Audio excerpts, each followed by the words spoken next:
but we're not doing that. Bud might have some problems. Let's take our cameras down there and find out. Getting a good-looking shot of the back of a shirt at the moment. With 3:47 to go, Mike will run down this heat for us. But now as we talk about it, the Bud starts inching away from the finger pier, and we'll wait for that big belch to see if it's going to go or not. Mike's got a rundown on this Heat 1C. Let's go to the start-finish line. And let's take a look at the boats that are in this one. This should be a pretty interesting heat. We've got both the Bud and the Miller, of course, in it, but we've got some other competition as well. Let's check them out. We've got the other beer boat, the Rainier Beer Miss Crablegs boat, and Freddie Leland got that one into the show finally after changing from his Packard to his reliable Rolls Merlins, and he put George Johnson in the cockpit and got qualified at 109 miles an hour on Friday afternoon just before the curtain call. The Pietro's Pizza, former Budweiser, former Frank Kenny Toyota boat, and now running for the pizza folks, Jack Schaefer Jr., the driver. He's been around a long time on Lake Washington, and he's been a winner in the past in the Pacific Northwest. Here's one of the all-time favorites, of course, 7-time Gold Cup winner Chip Hanauer's Miller High Life, and this particular boat is a strong one. It's been around since 1984. It was an Atlas Van Lines once, the first turbine Atlas. And Chip, of course, this is the hometown. You mentioned he has a lot of pressure on him, Steve. Yes, he does. He wants to win here very badly. He, his boss, Fran Muncy, and the Budweiser people, and you're looking at the Bud now, have only victories on this race course dating clear back to 1976.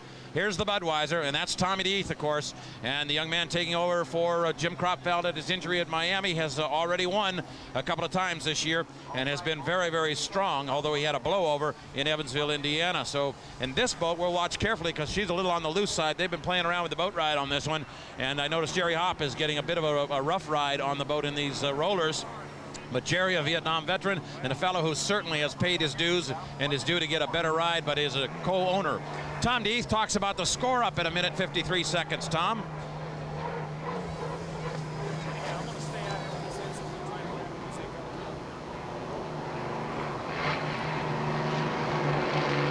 The driver's job is really to interpret what the boat likes to do best, and you have to try and keep your boat out of the areas that it doesn't like to be put into. Some boats can run inside, some can run outside on some courses. You have to realize the strength of your boat and then capitalize on its strength. So I try and read that in the testing periods, and then that determines where I usually run at, for the clock. It's just a matter of, what becomes available to you at the time in that particular heat. You usually have a plan A and a plan B, and you kind of, switch plans almost instantaneously between the 1-minute gun and the start of the race.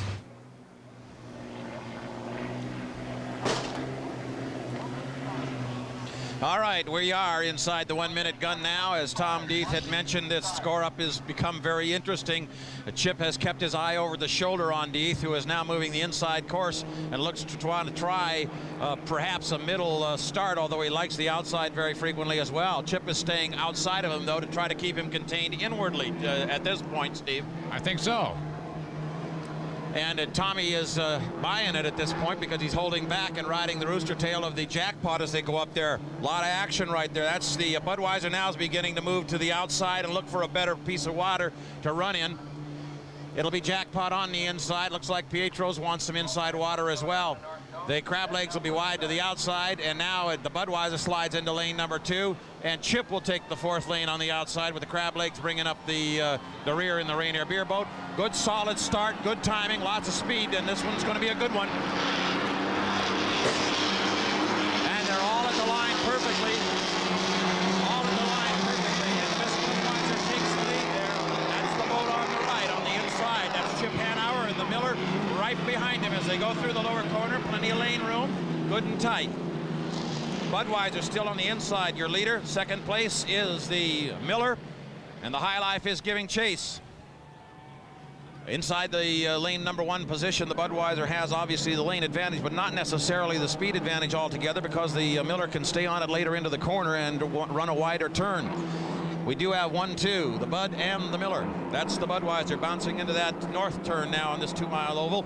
Tommy Deeth wants to win here in Seattle very badly. He has never won in Seattle before, although he's had some wonderful victories in various boats. It's never been here, and he would love to take it. There's Chip Hanauer coming out of the corner and giving chase, and the boat riding a little bit of slop as it does so, a little bit of residual wake left over from the start score-up. Budweiser, your leader, lap number 1 at 128.617 miles an hour for the Miss Budweiser out front in Heat 1C.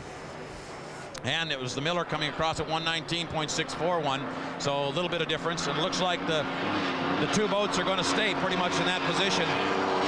Miller has a long day, and Chip knows has to go all the way to the end of the day before it really counts. And so between now and then, it'll be a situation where Chip will let the Budweiser run ahead of him. I don't think Steve Reynolds that Chip is really intending to push any further right now. No, I don't think so either, Michael. But Chip is holding a little bit more speed coming out of the turn, but Tom's acceleration in the Budweiser, just remarkable. Yes, it is, but this is kind of what we call that parking in the rooster tail. He's within striking distance, clearly. Yes, he is. And he could move up on him at any point, and the question is, Tom, how much you want? And then Tom is communicating with Chip the same way, saying, how much you willing to give me? That's right. At this point, the Miss Budweiser comes down to finish lap number 2. Nice strong run on that lap as well. Looks like 118 mile an hour and about a 3.43 second interval between the Budweiser and the Miller High Life. As they come into that lower corner now, you see the two boats on your screen. The boat to the right of your screen is the Miller, and the Budweiser is moving through the turn on the inside lane at this point on lap 3. Tom Deeth getting a good boat ride. You're right, though, Steve. Chip does move up on him as he comes out of the corner. Just comes back up and parks in the transom. Now, Tom sees him in the rearview mirror. And what are you thinking when you're out front and you know he's right there? Well, the acceleration here is very, very important. If you know you can go through the corner well, but you're accelerating strong, it really plays a great part in your game plan. As they roll into the corner, you're looking at the Miss Budweiser, and right behind him now, Chip again dives into the corner a little hotter as you see him come around the rooster tail. Chip is just trying to stay right in the mirror. And we've lost one of the boats. It looks like the Crab Legs has gone dead in the water in the front chute. The Bud and the Miller are headed down to her. There she is, out of the way, though, no problem. Now Chip has moved across the wake to the inside of the Miss Budweiser. Again, trying to appear in another mirror, it would appear. Now he's back to the outside again. Almost did go across, but he's back to the outside again as he goes around the Crab Legs, which kind of encroached on that move just a bit. There's Chip through the corner. Good boat ride. Great boat ride for this Miller. This Miller High Life is a fine racing boat. Jim Lucero set it up a long time ago very, very well. Chip has liked it that way. He's the only guy driving, with the exception of the U.S. Cellular, that drives in an open turbine cockpit. Next year it'll have to be enclosed, as will all the boats. Down the back chute, Miss Budweiser has things all its way. Lap 3 for the Bud was 120, and for Chip Hanauer 119.7. So they're just staying just about, again, 3-second interval, roughly. Let's take an interval off the buoy turn. Again, Chip dives in kind of hard this time, trying to see if he can't just keep a little bit more pressure on Tommy Deeth in the Miss Budweiser. As they come out of the corner, yeah, it's stretched out just a bit now, about 5.6 seconds between the two boats. But Deeth continues to ride some slop here as he comes down in the front straightaway and moves into the lower corner. There you saw a glimpse of Bernie Little, the owner of the Miss Budweiser, watching from his vantage point down in the pit area. Little traffic now as they come through the corners, as you can see. The Budweiser second boat in the rooster tail picture there. And the first boat in that picture is the Jackpot Food Mart, which is trailing the rest. Okay, Bud goes by on the outside, makes Chip go further out to the wide side. As they come up the back chute, there's Miss Budweiser now coming very nicely into the halfway mark of the chute, and outside of him remains Chip Hanauer, and he's pulled in just a little bit to confuse him in the traffic. Now Chip has started to move up just a little bit. Now he comes even yet harder. Chip will pressure him in this corner. He definitely is putting the pressure on now, because Chip Hanauer is coming around the corner now to the checkered flag lap here to see what he can do with it. But he isn't going to be in time. Lap 5 is going to go to the Budweiser, as will Heat 1C. There's the checker out for the Bud. And there's the Miller High Life coming across in second place, about 2 seconds back of the Miss Budweiser. Green out for Jerry Hopp as he goes by, 1 full lap down. So the Budweiser takes it and retakes the National High Point Championship. I know Scotty was probably hoping that wouldn't happen, but it did. That's boat racing. It is indeed. The traffic through the turn, you got 2 boats in, 2 boats out.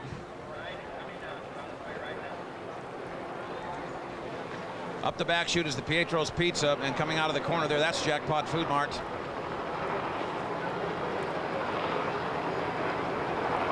Still running rather hard through the corner now is the Pietro's Pizza. That's the 3rd place boat overall, and then 4th place overall. You're looking at it right there.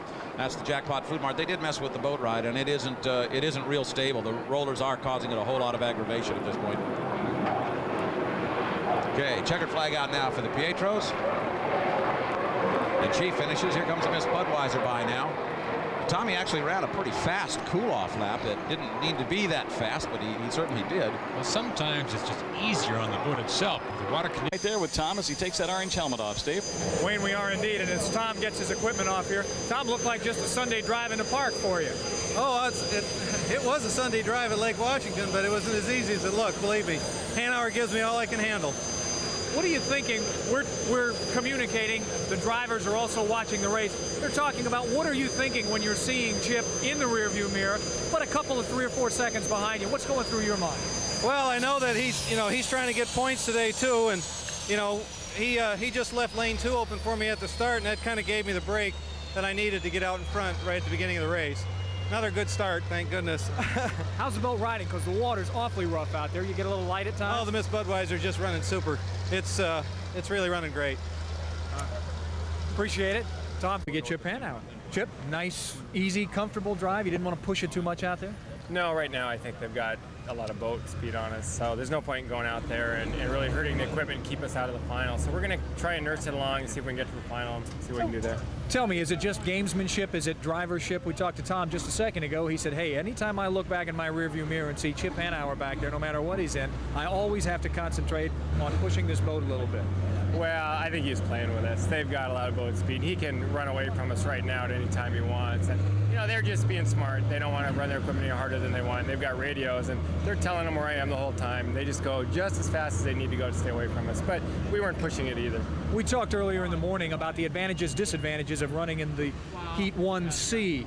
What's it look like now? I mean, you don't know where you're going to be yet in Heat 2C, but it could be a disadvantage, right? It could be a disadvantage because we're in the last heat, and now if we draw the first heat, we'll have the minimum amount of time of any of the boats here to get the boat turned around and ready again. Where if you ran an A and then you draw a C, you've got, maybe 2 hours in there, so that could be difficult. All right, Chip. Good run. We'll see you Thanks. next heat.